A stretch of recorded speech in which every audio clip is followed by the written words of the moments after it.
जय श्री कृष्ण मित्रों। महाभारत के युद्ध से पूर्व कौरव और पांडवों के राज दरबार के मध्य द्यूत क्रीड़ा अर्थात जुआ खेलने का आयोजन किया।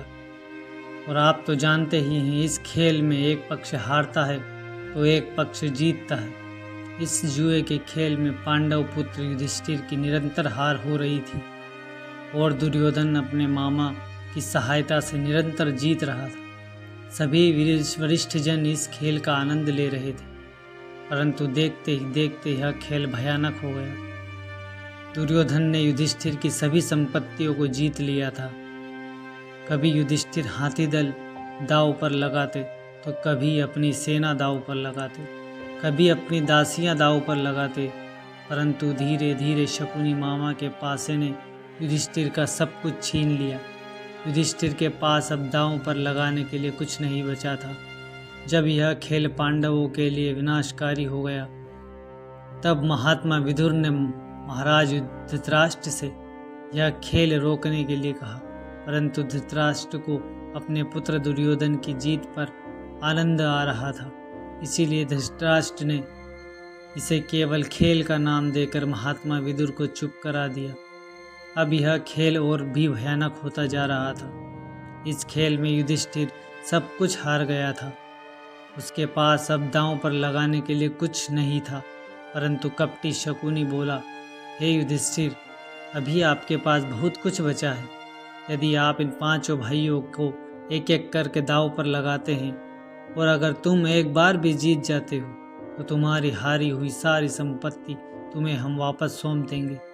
हारी हुई संपत्ति को वापस पाने की लालसा के कारण युधिष्ठिर अपने सभी भाइयों को धीरे धीरे दांव पर लगाते हैं। कभी नकुल, कभी सहदेव, कभी भीष्म तो कभी अर्जुन। अंत में स्वयं युधिष्ठिर अपने आप को दांव पर लगाकर सब कुछ हार जाते हैं और दुर्योधन के दास बन जाते हैं। खेल के इस मोड़ को देखकर महात्मा विदुर ने पुनः धृतराष्ट्र को टोका, परंतु धृतराष्ट्र पर इसका कोई प्रभाव नहीं पड़ा। दुर्योधन ने पांडवों सहित उनकी सारी संपत्तियां उनसे छीन ली थी। अब युधिष्ठिर के पास दांव पर लगाने के लिए कुछ नहीं था, परंतु लालची शकुनी और दुर्योधन ने मिलकर युधिष्ठिर को सारी संपत्ति और स्वयं को दासता से मुक्त कराने के लिए एक उपाय बताया। शकुनी बोला, हे युधिष्ठिर, अगर आप द्रौपदी को दांव पर लगाते हैं तो अभी तक आपने जो भी हारा है वह हम वापस दे देंगे। यदि आप जीत जाते हैं तो। यह सुनकर भीम क्रोधित हो जाता है, परंतु दुर्योधन से स्वयं हारने के कारण वो कुछ न कर सका।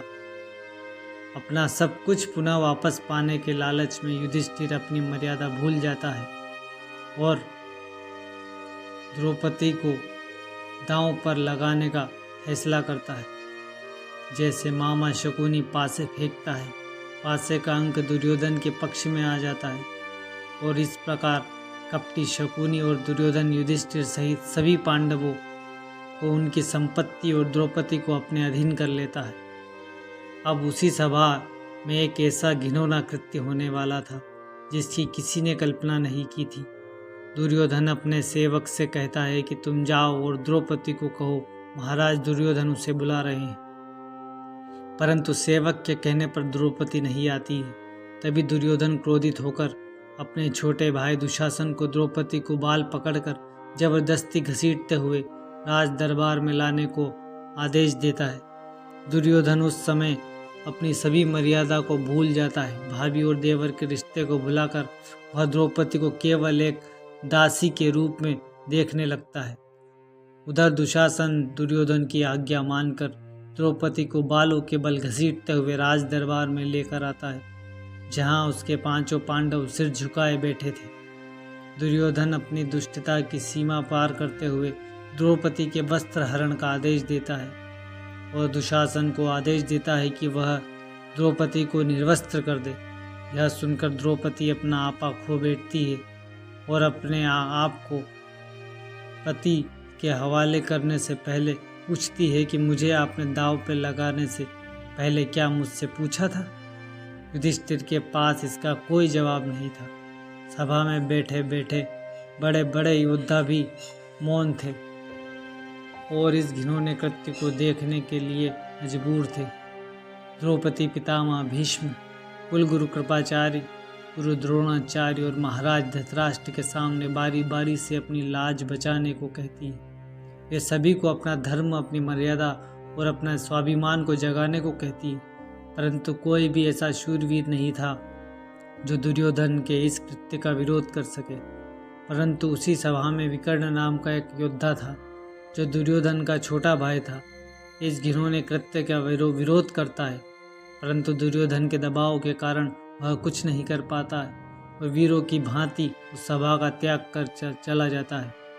महाराज धृतराष्ट्र के दरबार में ऐसा कोई नहीं था जो द्रौपदी की लाज बचा सके।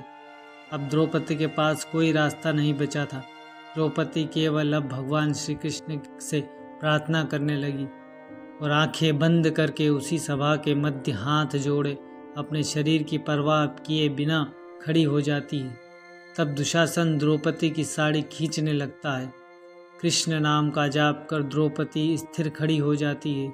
जैसे ही साड़ी का अंतिम छोर आता है, स्वयं श्री कृष्ण अपनी बहन द्रौपदी के इस चीर को बढ़ाने लगते हैं। दुशासन साड़ी खींचते खींचते थक जाता है, परंतु साड़ी का अंतिम छोर दिखाई ही नहीं देता। दुशासन थक जाता है और उसी साड़ी के ढेर पर गिर जाता है। यह चमत्कार देखकर फिर सभी योद्धाओं की आत्मा जागती है। स्वयं भीष्म पितामह इस घिनौने कृत्य का विरोध करने लगते हैं और धृतराष्ट्र को पांडवों की सारी संपत्ति पुनः लौटाने का आदेश देने को कहते हैं। पितामह भीष्म और अन्य लोगों के दबाव में आकर धृतराष्ट्र दुर्योधन को यह आदेश देते हैं कि वह सारी संपत्ति जो पांडव हारे थे उन्हें वापस की जाए, परंतु दुर्योधन ने उसे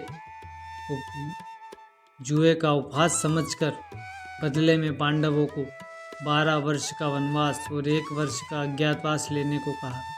अंत में इसी सहमति पर इस घिनौने कृत्य का अंत हुआ। तो यही थी मित्रों द्रौपदी चीरहरण की कथा। धन्यवाद। जय श्री कृष्ण।